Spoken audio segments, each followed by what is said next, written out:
Menteri Kesehatan Budi Gunadi Sadikin mengungkap alasan pemerintah tertarik menerima uji coba vaksin tuberkulosis atau TBC yang digagas Bill Gates. Budi berkaca dari kasus COVID-19 yang diredam karena ada vaksin. Ia mengatakan, penyakit ini masih berbahaya di Indonesia, bahkan lebih dari 100.000 orang meninggal tiap tahun karena TBC. Dan sejauh ini belum ada vaksin untuk mengatasinya. Vaksin TBC, Pak? Iya, Pak. COVID berhenti kenapa? Vaksin. Karena vaksin.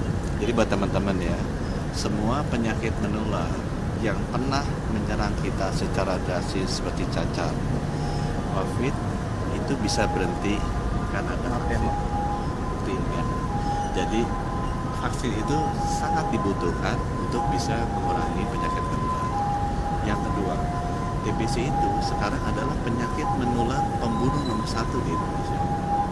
Lebih dari 100.000 orang meninggal setiap tahun. Ini lebih banyak dari COVID kalau dijumlah dalam 5 tahun terakhir. Tidak ada vaksinnya karena ini kejadian di negara miskin, jadi negara maju kan.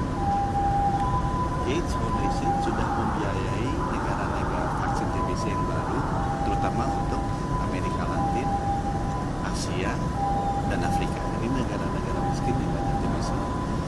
Dia bikin vaksin itu sekarang sudah ada dan sedang clinical trial level 3. Teman-teman ingat kan? Dulu ada clinical trial 1, level 2, level 3 itu yang terakhir. Itu dilakukan di 7 negara. Salah satunya di Indonesia. Vaksinnya udah ada. Itu dicobakan di 7 negara ini untuk melihat efikasi sama keamanannya. Jadi safety sama efikasi.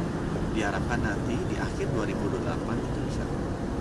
Kenapa Indonesia tertarik untuk menjadi tempat clinical trial level 3? Karena dengan kita lakukan clinical trial level 3, kita bisa tahu lebih dulu kecocokannya dengan orang kita, karena itu tergantung genetiknya. Yang kedua, kita bisa mendapatkan akses terhadap teknologi vaksin ini. Karena ilmuwan kita kan dilibatkan, ini kerjasama dengan Unpad dan Universitas Indonesia.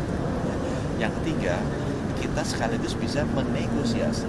Nanti kalau ini sudah jadi, kita bisa lakukan produksinya lebih cepat di Bio Farma di Indonesia. Karena setiap tahun kan yang kena TBC itu 1 juta orang di Indonesia. Ini yang harus kita produksi vaksinnya minimal 10 kali lipat, supaya bisa memastikan orang-orang kita tidak kena dan 100.000 orang Indonesia yang meninggal setiap tahunnya. Ini pembahasannya udah mulai, Pak, tapi pembahasannya sudah dimulai. Ingat saya sudah jalan dan sudah dilakukan oleh tim dari UI dan dari Universitas. Oh, ini kan nanti kita tunggu interim report. Kalau dulu masih ingat COVID juga ada clinical trialnya kan, ada interim report dulu, dilihat hasilnya bagus apa enggak, kemudian ada final report. Yang saya lihat di jadwal 2026 ada interimnya, kalau nggak salah 2026. Itu buat kick off ke masyarakatnya berarti, Pak? Iya. Oh. Yuk, masih ya.